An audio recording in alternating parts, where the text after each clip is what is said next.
ব্যাখ্যা করতেছেন, ওনার নাম হলো আহমদুল্লাহ সাহেব। সবাই তার নামে শায়েখ লেখে। আমি বলবো, যেই ব্যক্তি নবী পাকের নবুয়তের সন্ধান জানে না, তার সামনে শায়েখ হতে পারে না, তার নামে মাওলানা হতে পারে না। আর যদি কোরআন হাদিসের জ্ঞান না থাকে, এই ধরনের বক্তব্য সমাজের মাঝে দিও না, সমাজ বিপদগ্রস্ত হবে। আর যতগুলো লোক পাপ করবে, ওই সমস্ত হুজুররা ফেরে পড়বে। বাস্তব কথা বলি, আপনারা মনে মনে করবেন আমরা সাধারণ মানুষ, কোন মৌলবীর কথা শুনবো? আপনাকে আগে দেখতে হবে কোন মৌলবী হক্কানি। দেখলেই আপনি বুঝতে পারবেন হক আর না হককে, ঠিক কিনা? বুঝতে পারবেন না? আল্লাহ আপনাকে বিবেক দিয়েছে, আপনি বাজারে গিয়ে কানা বেগুনটা চিনতে পাচ্ছেন, পচা টমাটোর চিনতে পাচ্ছেন, পচা মাছটা চিনতে পাচ্ছেন, আর পচা হুজুরটা চিনতে পারবেন না। না হক মালটাকে চিনতে পারবেন না, আপনি চিনতে পেরে যাবেন। প্রথমেই দেখবেন তার আখলাক আর চরিত্র, প্রথমেই দেখবেন তার উঠা বসা, প্রথমেই দেখবেন তার ভাষাগত দিক। বড় কষ্ট লাগে, দুঃখ লাগে। আমার কাছে ফোনে রেকর্ডিং আছে, শোনালে আপনারা কষ্ট পাবেন। আমার মতো মৌলবীকে মা বোন তুলে একজন হুজুর গাল দিচ্ছে। সে হুজুর, হুজুরের বেটা হুজুর। আমি তাকে বললাম, নাউজবিল্লাহ, তুমি বুখারী শরীফ, তার মানে বুঝতে পারলাম তুমি মৌলবী নও, হুজুরের বেটা হুজুর হয়ে গেছো। তুমি মৌলবী পাশ করনি আর মাদ্রাসায় পড়নি, বাপের নাম ভাঙিয়ে খাচ্ছ, তা না হলে তোমার মুখ দিয়ে ভাষা খারাপ বেরুবে না। শুনেলেন, যারা প্রকৃত আলেম হবে, আলিমে দ্বীন হবে, যারা বুখারী শরীফ পড়েছে, বুখারী শরীফের রেওয়ায়েতে আছে যে যারা অশ্লীল ভাষা ব্যবহার করে, এটা মুনাফিকদের আলামত। আমি আপনাদেরকে বলে যাই, প্রত্যেকটা ভাই, না আপনি আপনার স্ত্রীকে অশ্লীল ভাষা ব্যবহার করবেন, না আপনার সন্তানকে, না আপনার পরিবারকে, না আপনার ভাইকে, না আপনার প্রতিবেশীকে। এটা মুনাফিকদের বড় আলামত। বুখারী শরীফের রিওয়ায়াতে এসেছে, আপনি কেউ কি ভাষা খারাপ করতে পারবেন না। আমি তাকে বললাম, আমার ভাই, তুমি হুজুরের ছেলে, হুজুর আল্লাহ তোমাকে হিদায়েত দেখ, তুমি তোমার মাকে গিয়ে বলবে, ইয়াসিন সাহেবকে আমি মা বোন তুলে গাল দিয়েছি, তো তোর মা তোকে জুতো করে মারবে। যেহেতু আমার মা কোনো দোষ করেনি, তুমি আমাকে গালি দিচ্ছ। তুমি হক কথা বলো, হকটাকে বুঝো। আরে বড় কষ্ট লাগে যখন তর্ক করে ফোনেতে, এমনি ভ্যাস করে, সামনাসামনি এসো। কোরআন হাদিসের জ্ঞান নাই, তুমি কি ফোনে তর্ক করে গালি দিচ্ছ? না পারলে গালি দেবে, না পারলে ছেড়ে দাও। না পারলে তুমি যদি আমাকে বুঝাতে পারো কোরআন হাদিস দিয়ে, আমি বুঝে নেবো, তোমারটা মেনে নেবো। আর তুমি যদি না বুঝাতে পারো, আমি যদি তোমাকে বুঝাই, তুমি আমারটাকেই সত্যি বলে মেনে নাও। আজ থেকে এক সপ্তাহ আগে, মাসখানেক আগে, একটা মেয়ে ফোন করেছিল, এই আপনার ফুরফুরার এলাকা থেকে। মেয়েটা বলল, আমি আলিয়া থেকে আলিয়া থেকে আলিমা পাশ করেছি, ফাজিল পাশ করেছি। আমার সঙ্গে ফোনেতে তর্ক, মেয়ে ছেলে হয়ে। যদি আমি ছেড়ে দিই, সে কি বলতো, আরে ইয়াসিন হুজুর কেমন দিয়েছি না, কথা বলতে পারেনি। ওই জন্য আমি তার দৌড়টা দেখতে চাইলাম। আমি বললাম, আমার বোন তুমি কি করো? বলে, আমি আলিমা পাশ করেছি, ফাজিল পাশ করেছি। আমি বললাম, আমার বোন বুখারী শরীফের প্রথম হাদিস? বলে, হুজুর জানি না। বাস ঠিক আছে, তুমি কেমন আলিমা পাশ করেছো আমার জানা হয়ে গেছে, আর আলিয়ায় কি পড়ানো হয় আমার বোঝা হয়ে গেল। তুমি বুখারী শরীফের প্রথম হাদিস যখন জানোনি, আলিয়ায় মোল্লা পাশ করে, তাহলে সেখানে কি পড়ানো হয়, আর সেখান থেকে মৌলবি হলে কি মৌলবি হয় আমার জানা হয়ে গেছে। কাঠ মৌলবি ছাড়া কিছু হতে পারবে না। আর আমি পড়েছি দারাজগায় বসে, আমার বাপের লাথি খেয়ে পড়েছি, আমার উস্তাদের জুতো খেয়ে পড়েছি। বললে, হুজুর আপনার জানা নেই, ভালো করে জানুন। আমি কি জানতে হবে বলো? হযরত আদম আলাইহিস সালাতু ওয়াস সালাম যখন আল্লাহ জান্নাত থেকে বার করে দিলেন, দুনিয়াতে পাঠালেন, তিনি তখন সিজদায় পড়ে ক্ষমা চাইতে চাইলেন, শুরু করলেন। 300 বৎসর ক্ষমা চেয়েছেন। আমি বললাম, আলহামদুলিল্লাহ, ঠিক আছে, কি হয়েছে তারপরে? বলে, তারপরে আল্লাহ তার দোয়াকে কবুল করেনি। আমি বললাম, তাই? দিয়ে কি হলো? বলে, আল্লাহকে হযরত আদম বললেন, আল্লাহ আমি এতদিন কাঁদলাম, আমার দোয়া কেন কবুল হয়নি? আল্লাহ বললেন, আমার আরশে একজনের নাম লেখা আছে, তিনি হচ্ছেন মুহাম্মাদুর রাসূলুল্লাহ। সকলে বলুন সাল্লাল্লাহু আলাইহি সাল্লাম। তার ওসিলা লাউনি বলে কবুল করিনি, তুমি তার ওসিলা লাও, আমি কবুল করব। আমি বললাম, মা এই হাদিসটা কোথায় আছে, কোরআনের আয়াতটা কোথায় আছে? বলে আমার হুজুর বলেছে। আমি বললাম, তোর হুজুরের বীজ মারি আমি, কনফারেন্সে লাগা। এটা কোন আয়াতে আছে, কোন হাদিসে আছে? যদি নবীজি সাল্লাল্লাহু আলাইহি সাল্লামের হাদিস হয়, হাদিসে থাকবে, ঠিক কি না? আর যদি তোমার হুজুরের হাদিস হয়, তাহলে এটা জাল। লোককে টুপি পরানো হাদিস তৈরি করো না, সমাজ বিক্ষিপ্ত হয়ে যাবে, গুমরা হয়ে যাবে। সে বললে আমি হাদিসের দলিল দেবো, এক সপ্তাহ টাইম নয়, আমি কিয়ামতের সকাল পর্যন্ত দিয়েছি। এক সপ্তাহ হয়ে গেল বললে পরশু দিচ্ছি, এখনো তার পরশু হয়নি, 10 দিন হয়ে গেল। আর কিয়ামতের সকাল পর্যন্ত পারবে না, কেন? এটা হাদিসই নয়, এটা আল্লাহ নবীর ওপরে আর আল্লাহর ওপরে তহমত লাগানো হচ্ছে। যেমন আমাদের দেশে শিক্ষিত সমাজের লোক একটা হাদিস বলে চালায়, কি? আল্লাহ নবী বলেছেন শিক্ষার জন্য তোমরা চীন দেশে পাড়ি দাও। শুনেননি এরকম হাদিস? এ কথা শুনেননি এরকম? সমাজে, শিক্ষিত সমাজের মুখে শুনবেন আল্লাহ নবী বলেছেন শিক্ষার জন্য চীন দেশে পাড়ি দাও। আমি চ্যালেঞ্জ ছুড়ে গেলাম 24 পরগনায় যদি কোনো মওলানা থাকে আর কোনো শিক্ষিত লোক থাকেন, এই হাদিসটা বুখারীতে আছে, তিরমিজিতে আছে, আবু দাউদে আছে, ইবনে মাজায় আছে, নাসাই শরীফে আছে। কোন হাদিসে আছে? আমাকে চ্যাপ্টার নম্বর, হাদিসের ইবারত সহ পাঠাবেন, পৃষ্ঠা নম্বর। আমি তার আভারই থাকবো। আমি আমার উইথড্র করে নেবো, আমার বলা ভুল হয়েছে, এটা হাদিসই নয়। মানুষকে গুমরাহ করেছে। কেন গুমরাহ করেছে? এটা শিক্ষিত লোকদের চক্রান্ত। এই কথাটা বলে মুসলমানদের মেয়েদিকে রাস্তাঘাটে নিয়ে এসো, তারা স্কুল কলেজে আসুক, এই হাদিসটা হাদিস বলে চালিয়ে দাও কথাটাকে, যাতে রুকাওয়াট না হয়। ওই জন্য আমাদের সমাজ মনে করেছে মেয়েরা স্কুল কলেজে যাচ্ছে জায়েজ আছে, বেপর্দা ভাবে যাচ্ছে জায়েজ আছে। লেখেলেন আমার কাছে কেউ যদি ব্যক্তিগত ফতোয়া নেয়, তোমার স্ত্রী চাকরি করতে পাবে বালিগা হলে ওই স্কুলে করতে পাবে যে স্কুলে অনলি ফর মেয়ে ছেলে আছে, মেয়ে ছেলে শিক্ষিকা, মেয়ে ছেলে ছাত্রী, তবেই সমাজে জায়েজ আছে। তোমার মেয়ে যদি বালিগা হয় ওই কলেজেই পড়তে পাবে যে কলেজে অনলি ফর মেয়ে ছেলে আছে, তবে জায়েজ আছে। যেখানে ছেলে মেয়ে একসাথে পড়ে, একটা বালিগা মেয়ের পড়া হারাম হারাম হারাম। এরপরে আপনি যদি না মানেন সেটা আপনার ইচ্ছা, আপনি আপনার আল্লাহর কাছে জবাব দেবেন, আমি আমার আল্লাহর কাছে জবাব দেব। বড় কষ্ট লাগে আমাদের মতো মৌলবি। আমি হক কথা বলে গেলাম, এই ফতোয়া যদি কেউ কোনো মুফতি কেটে দিতে পারে, তার জুতোর মালা পরে পশ্চিমবাংলায় বায়ান করবো ইনশাল্লাহ। আমার চ্যালেঞ্জ রইল 24 পরগনায়, এই ফতোয়া যদি কেউ কেটে দিতে পারে না, একটা মেয়ে যে কোনো কলেজে পড়তে পারে, কোনো মুফতি যদি বলে, সেই মুফতির জুতোর মালা পরবো ইনশাল্লাহ। আমি চ্যালেঞ্জ রইল, কখনো নয়। আমাদের সমাজ জানেন, যেগুলো ইসলামে প্রয়োজন এগুলো নিয়ে মারামারি করে না। এরা যদি মারামারি করে, যেগুলো প্রয়োজন নাই সেগুলো নিয়ে মারামারি করে। এই শবে বরাত এসছে, কটা মৌলবীর বায়ান বেরুইছে জানেন? মোবাইল খুলেন খালি বেরুবে দেখবেন, কতগুলো ইমাম, কতগুলো মৌলবী, তারা খালি ভিডিও ছাড়ছে ফেসবুকে আর ইউটিউবে। শবে বরাতে এতদিন ইবাদত করবেন, শবে বরাতে এতটা রোজা রাখবে, আবে ওই মৌলবী কটার পাচা ফাটাবে।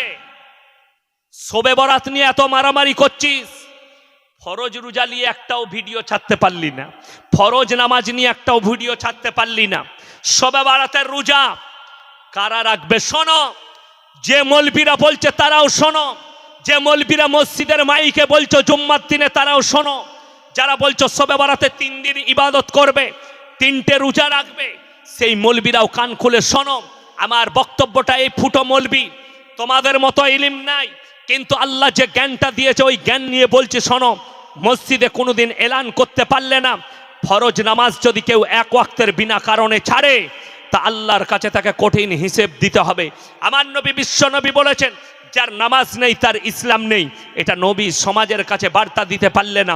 কেউ যদি বিনা কারণে একটা ফরজ রোজা ছাড়ে, সারা জিন্দেগি রোজা রাখলে তার রোজা পূরণ হবে না।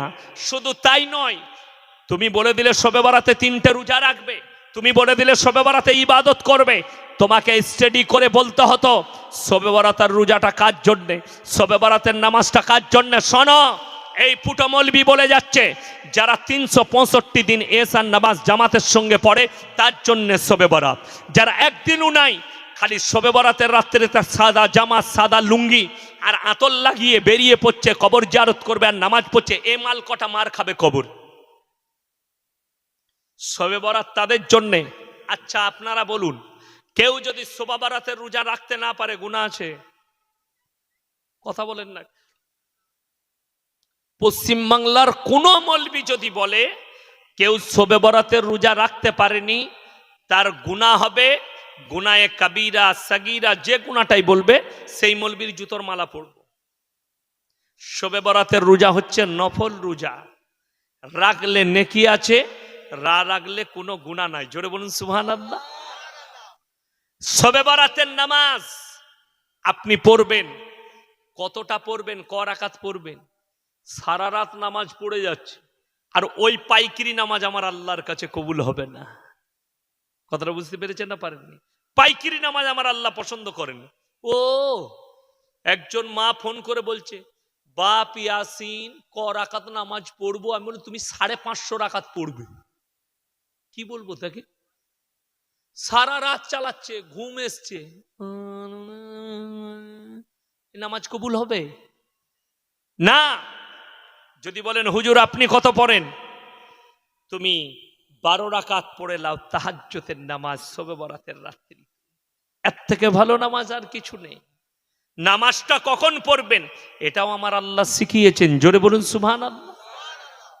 সারা রাত তাহাজ্জুদ হয় না, রাত 11টায় তাহাজ্জুদ পড়তে যাবে, কেলানি খাবে। আমার আল্লাহ এইভাবে বলেননি তাহাজ্জুদ পড়তে, নবীজিকে শিখিয়েছেন। জোরে বলুন সুবহানাল্লাহ।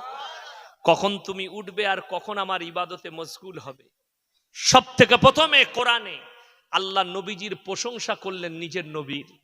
ইয়া আইয়ুহাল মুজাম্মিল, হে আমার নবী তুমি যখন কম্বল আবৃত্তি করো, গাই দাও, আর মেম্বারে বসো, পৃথিবীর কোন রাজা বাদশাকে তার সিংহাসনে অত সুন্দর লাগে না, আপনাকে মেম্বারে এত সুন্দর লাগে। জোরে বলুন সুবহানাল্লাহ। আমার আল্লাহ প্রশংসা করলেন নিজের রসুলের, নিজের নবীর। আপনাকে এত সুন্দর লাগে, পৃথিবীর কোন রাজা বাদশাকে এত সুন্দর লাগে না। তারপরের আয়াতে বললেন কুমিল লাইলা ইল্লা কালিলা, উঠে পড়ুন, নিসফাহু আউইন কুসমিনহু কালিলা, অর্ধেক কিংবা মানে হচ্ছে অর্ধেক। কোরআন শরীফ খুলবেন, যেখানে হাফ পারা হয়, অর্ধেক হয়, সেখানে লেখা থাকে নিসফ। কি লেখা থাকে? নিসফ। আল্লাহ বললেন নিসফাহু আউইন কুসমিনহু কালিলা, অর্ধেক কিংবা তার থেকে একটু বেশি। রাত্রি 1টা কিংবা 1:30টার পরে উঠে পড়ো, বিবিরও হক আদায় হবে, আল্লাহরও হক আদায় হবে। আল্লাহ কারুর হক মারতে বলেননি। তারপরে তোমরা ইবাদত করো, সারা রাত্রি আমার ইবাদতে মশগুল হও। কুমিল লাইলা ইল্লা কালিলান নিসফাহু আউইন কুসমিনহু কালিলা আউজিদ আলাই ওয়ারাত্তিলিল কুরআন तरतीला। हे मेरे नबी, जब के कुरान पढ़ने के लिए जाओ तो तरतील के साथ शुद्ध भावे तुमरा कुरान के तिलावत करो, सठीक भावे शुद्ध भावे कुरान तिलावत करो। रात्रिते उठे पड़ो, नामाजे मशगुल हो जाओ। आमार मायेरा, शब बरातेर रात्रि तादेर जन्ने, যারা 365 দিন 5 ওয়াক্তের নামাজি আছে তাদের জন্য শবে বরাত, তাদের জন্য শবে কদর। গির্জায় দুজনের মূর্তি থাকে। কজনের বললাম? দুজনের। এক হচ্ছে হযরতে মারিয়াম, ঈসা নবীর মায়ের, মারিয়ামের মূর্তি। দ্বিতীয় নম্বর হচ্ছে যিশুস। যিশুস কিন্তু ঈসা মসিহ নয়, যিশুস ঈসা মসিহ নয়। যিশুস ওই লোকটা যে প্রথম কামরার মধ্যে ঈসা মসিহকে মার্ডার করার জন্য প্রবেশ করেছিল। আল্লাহ তাআলা ঈসা মসিহকে তুললেন আসমানে, আর তার চেহারাটা তার মতো করে দিলেন। তারা সঙ্গে সঙ্গে ছুটে এসে কিছু না দেখি ঈসা মসিহ ভেবে তাকে ক্রুশচ্ছেদ করে ফেললে, তার কথা না শুনে। যখনই করে দিলে তারপরে খোঁজ হলো এই লোকটা যদি ঈসা মসিহ হয়, আমাদের লোকটা গেল কোথা? আর আমাদের লোকটা যদি এ হয়, ঈসা মসিহ গেল কোথা? তারপরে তাদের পণ্ডিতরা বলল ওকে আল্লাহ তুলে নিয়েছেন, ওটা আল্লাহর বেটা। জোরে বলুন নাউজুবিল্লাহ। যখনই আল্লাহর বেটা বলেছে, কোরআনে আছে সূরা কাহফে, হে নবী, যারা বলেছে আল্লাহ বেটা গ্রহণ করেছে তাদেরকে কিয়ামতের দিনে জাহান্নামে দিয়ে আমি বদলা নেব। আল্লাহ তাদেরকে জাহান্নামে দিবেন খ্রিস্টান দিকে। কেন? একটাই কারণে, আল্লাহর বেটা বলার কারণে। সকলে জোরে বলুন নাউজুবিল্লাহ। আমার আল্লাহ প্রত্যেকটা অ্যাপ থেকে পবিত্র, পাক। আল্লাহ প্রত্যেকটা অ্যাপ থেকে পবিত্র, পাক আছেন, সেটাও শোনাবো। আল্লাহ কোরআনে বলে দিয়েছেন আমি কেমন পাক, আমি কেমন পবিত্র, আল্লাহ এটা কোরআনে বলেছেন। চলুন, আমার আল্লাহ রাব্বুল আলামিন কিয়ামতের দিনে হযরতে ঈসা মসিহকে দাঁড় করাবেন। যেমন আদালতে মুজরিমকে দাঁড় করানো হয়, ওইভাবে দাঁড় করাবেন। আর আমার আল্লাহ প্রশ্ন ছুড়ে দিবেন। কোরআনে আছে প্রশ্নটা আল্লাহ কি করবেন। আমার নবী বিশ্ব নবীকে বললেন, হে আমার বিশ্ব নবী শুনে নাও, আমি কিয়ামতের দিনে সকলের সামনে আমার ঈসা মসিহকে প্রশ্ন করব। ইজ ক্বালাল্লাহু ইয়া ঈসা ইবনে মারইয়াম আনতা কুলতা লিন-নাস ইত্তাখিযুনি ওয়া উম্মিয়া ইলাহাইনি মিন দুনিল্লাহ। ওগো ঈসা, তুমি কি বলেছিলে তোমার কওমের লোককে আল্লাহ ছাড়াই আমি আর আমার মা আরো দুটো আল্লাহ। ঈসা নবী কাঁদবেন, ক্বালা সুবহানাক মা ইয়াকুনু লি আন আকুলা মা লাইসা লি বিহাক ইন কুনতু কুলতুহু ফাকাদ আলিমতা তা'লামু মা ফি নাফসি ওয়া লা আ'লামু মা ফি নাফসিক ইন্নাকা আনতা আল্লামুল গুয়ুব। ওগো আল্লাহ, যে কথা বলার আমার হক নেই, যে কথা বলার আমার অধিকার নেই, সে কথাই আমি কেমন করে বলতে পারি? আর আমি যদি বলে থাকতাম আপনার তো অজানা হতো না। এরপরে আল্লাহ বলবেন, হে আমার ফেরেশতা মণ্ডলী, এদিকে জাহান্নামের রাস্তা দেখিয়ে দাও। খ্রিস্টান দিকে জাহান্নামের রাস্তা দেখানো হবে। কোরআনকে জিজ্ঞেস করো জাহান্নামীরা কি অবস্থায় জাহান্নামে প্রবেশ করবে। ওয়াসিকাল্লাযীনা কাফারু ইলা জাহান্নামা যুমারা, একসাথে 10টা 12টা করে বাঁধো। যেমন পাইকাররা গরুর হাট থেকে 10টা 12টা করে বেঁধে গরু নিয়ে যায়, ওইভাবে বেঁধে নিয়ে যাও। আর ফেরেশতারা বলবে, হাত্তা ইযা জাউহা ফুতিয়াত আবওয়াবুহা ওয়া ক্বালা লাহুম খাযানাতুহা আলাম ইয়াতিকুম রুসুল। তোমাদের কাছে কি কোনো সতর্কবাদী পাঠানো হয়নি, রসুল পাঠানো হয়নি? তারা বলবে হয়েছিল, কিন্তু আমরা মানতে পারিনি।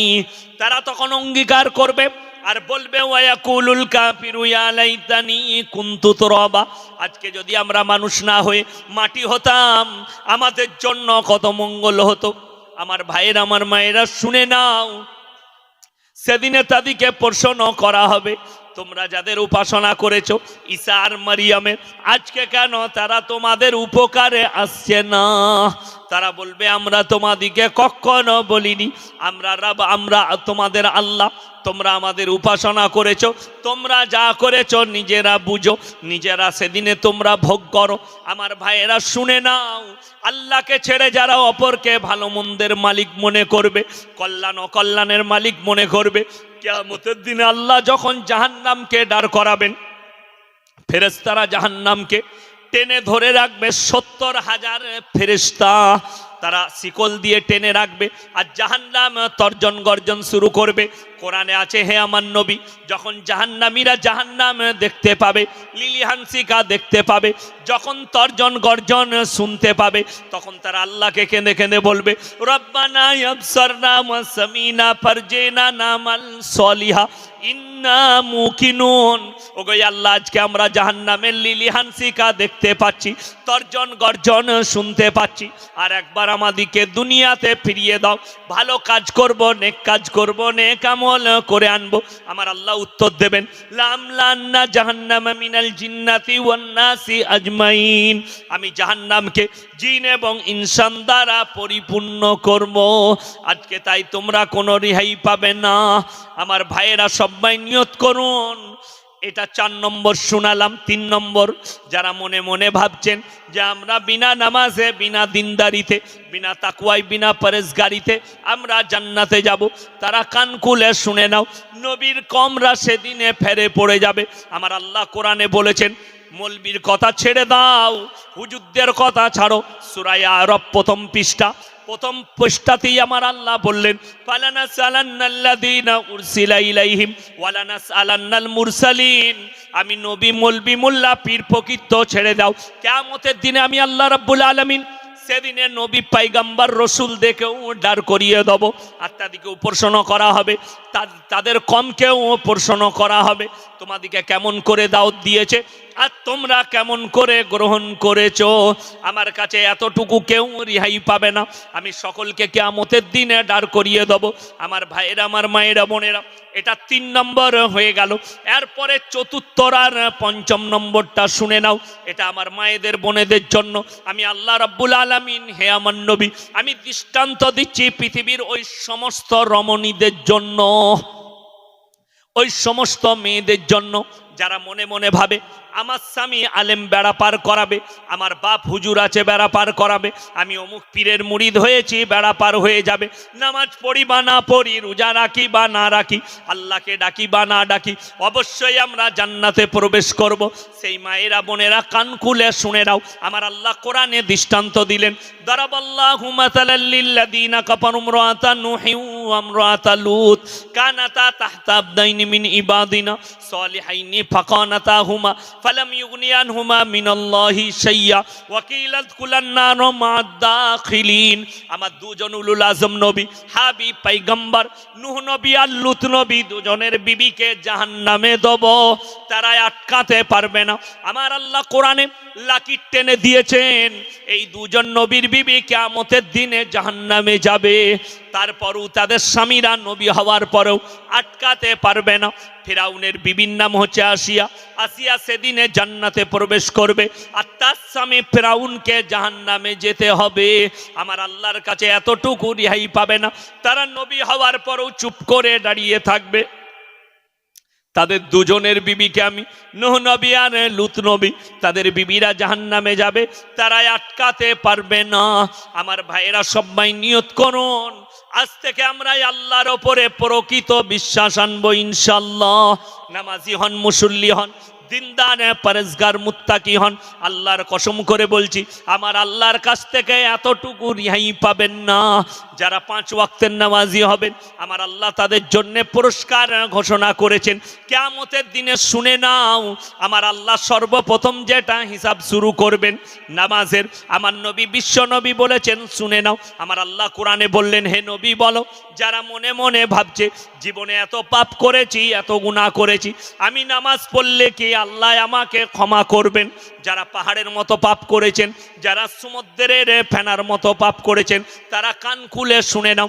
সূরা ফুরকান 19 পারা আমার আল্লাহ ওয়াদা করলেন, ইল্লা মান তাবা ওয়া আমানা ওয়া আমিলা আমালান সলিহা ফাউলাইকা ইউবাদদিলুল্লাহু সাইয়্যাতিহিম হাসানাত ওয়া কানাল্লাহু গফুরার রহিমা। যারা তওবা করার মতো তওবা করবে, যারা ইস্তেগফারের মতো ইস্তেগফার করবে, আমার আল্লাহ তাদের পাহাড়ের মতো গুনাহগুলো নেকি দ্বারা বদলে দেবেন। জোরে বলুন সুবহানাল্লাহ। আপনি পাহাড়ের মতো গুনাহ করবেন, আমার আল্লাহ ক্ষমা করে দেবেন, আর অতটাই আপনাকে নেকি দান করবেন, আপনি অনুভব করতে পারবেন না আমার আল্লাহ কতটা দয়ালু, আমার আল্লাহ কতটা প্রশংসার যোগ্য। আপনি ভেবে কুল কিনারা পাবেন না। আল্লাহর কসম, সবাই নিয়ত করুন, আজ থেকে 5 ওয়াক্তের নামাজি হব। জোরে বলুন ইনশাআল্লাহ। আল্লাহ তাআলা আমাদের সকলকে কবুল করে লেখ, 5 ওয়াক্তের নামাজি বানিয়ে দেখ, আর বেঈমানি থেকে, কুফরি থেকে, শিরক থেকে আল্লাহ হেফাজত করুক। আল্লাহর কাছে যতগুলো পৃথিবীতে পাপ আছে, সব থেকে বড় পাপ হচ্ছে ইন্না শিরকা লাযুলমুন আযীম। আপনি যদি একবার জিনা করে ফেলেন, আমার আল্লাহ ইচ্ছা করলে ক্ষমা করে দিবেন। আপনি যদি একবার চুরি করে ফেলেন, ক্ষমা চাইলে আমার আল্লাহ ক্ষমা করে দিতে পারেন। আপনি যদি মদ খেয়ে ফেলেন আর আপনি যদি ক্ষমা চান, আমার আল্লাহ ক্ষমা করে দিতে পারেন। কিন্তু আল্লাহর কসম, কেউ যদি জেনে বুঝে শিরক করে, আল্লাহর আসনে কেউ কি বস করায়, আমার আল্লাহ সে গুনাহ কখনো ক্ষমা করবেন না। ওই জন্যে এই শিরকের জন্যে আমার নবীজি নিজে কোরআনে আমার আল্লাহ নবীজিকে অর্ডার দিয়েছে, তুমি বলো, কুল ইন্নামা আনা বাশারুম মিসলুকুম ইউহা ইলাইয়া আন্নামা ইলাহুকুম ইলাহু ওয়াহিদ ফামান কানা ইয়ারজু লিকা রাব্বিহি ফালিয়ামাল আমালান সলিহান ওয়া লা ইউশরিক বিইবাদাতি রাব্বিহি আহাদা। কুল ইন্নামা আনা বাশারুম মিসলুকুম, হে নবী আপনি বলুন, আমি তোমাদের মতোই একজন মানুষ, কিন্তু শুনে নাও, আল্লাহ আমাকে বিশেষ মর্তবা দিয়েছে, আমাকে আল্লাহ ওহী নাজিল করেছে, আল্লাহ আমাকে বিশেষ মর্তবা দিয়েছে, আল্লাহ আমার ওপরে বিশেষ মুআজিজা দিয়েছে, তোমাদিকে দেয়নি। তোমরা যে আল্লাহর ইবাদত করো, আমি আল্লাহর নবী সে আল্লাহ নিয়ে ইবাদত করি, তোমরাই আল্লাহর সঙ্গে কেউ কি শরীক করো না। আল্লাহর আসনে পৃথিবীর কেউ কি বসিও না, আল্লাহর আসনে পৃথিবীর কেউ কি তোমরা বস করিও না।